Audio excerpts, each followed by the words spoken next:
Assalamualaikum warahmatullahi wabarakatuh. Di kesempatan ini kita masih melanjutkan bahasan kita tentang pembuktian persamaan momen inersia untuk beberapa benda tegar. Dan kali ini kita akan bahas benda silinder pejal yang berongga.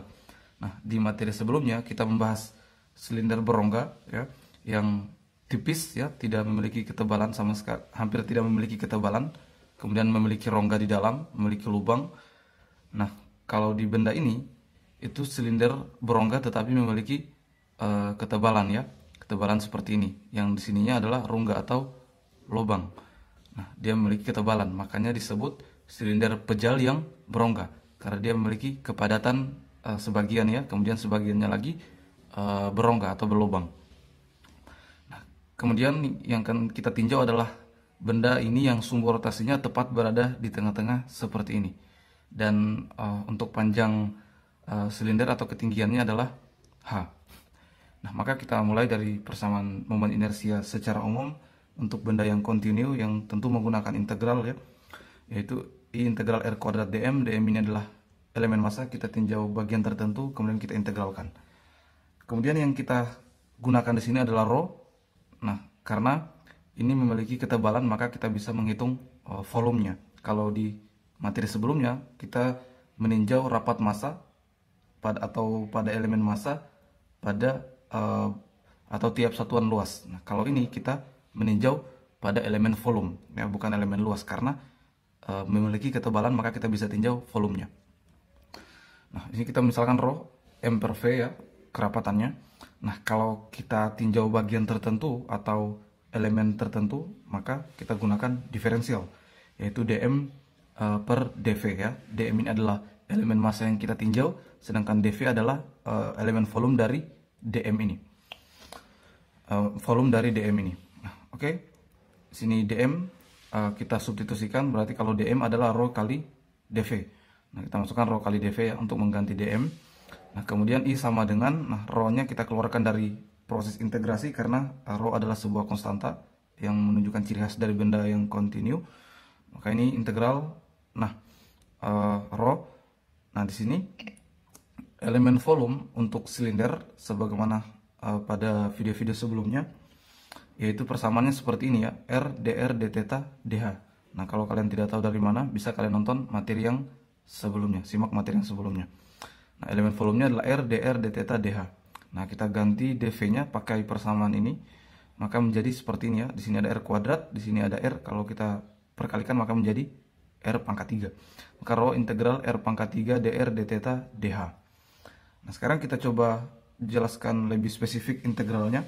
Kita coba jabarkan lebih spesifik. Maka ini rho. Nah, untuk dr-nya ya, untuk integral terhadap R, maka nah di sini kita lihat yang kita integralkan, yang kita tinjau adalah ketebalannya ini ya. Nah, maka ini dari sini ke sini berarti dari R1 ya sampai R2 ya. R1 sampai R2, R pangkat 3 dr. Nah, untuk dθ-nya integralnya tentu satu lingkaran penuh ya, sudutnya itu 0 sampai 2 pi, 360 derajat ya, 0 sampai 2 pi. Nah, kemudian untuk ketinggiannya tentu secara keseluruhannya 0 sampai h.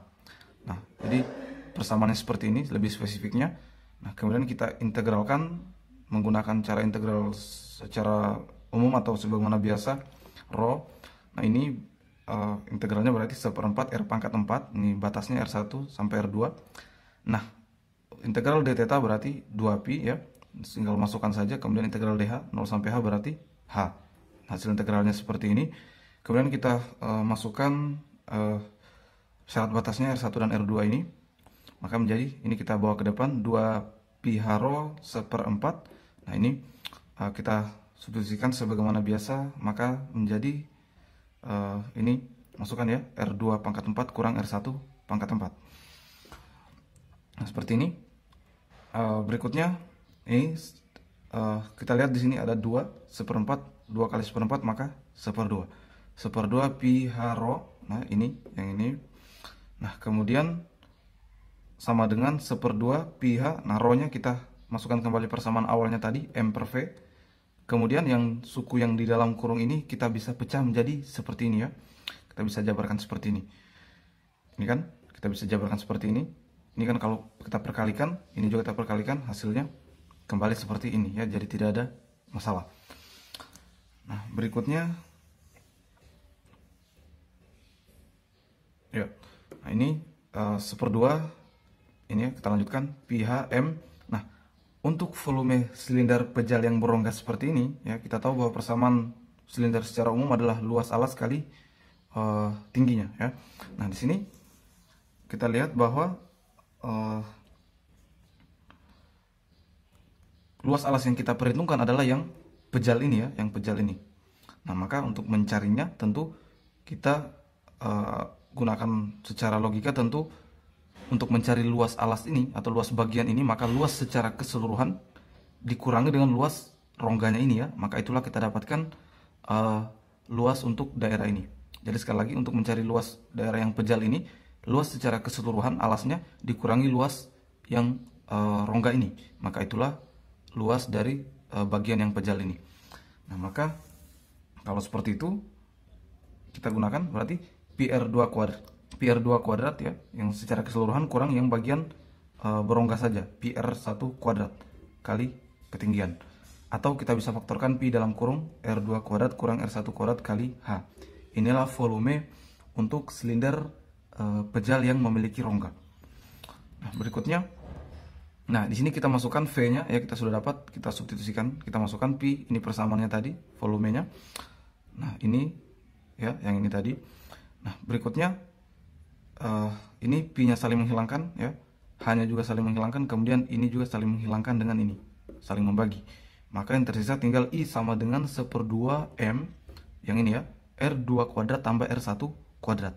Nah, inilah momen inersia untuk silinder pejal yang memiliki rongga yang sumbu rotasinya tepat berada di tengah-tengah benda.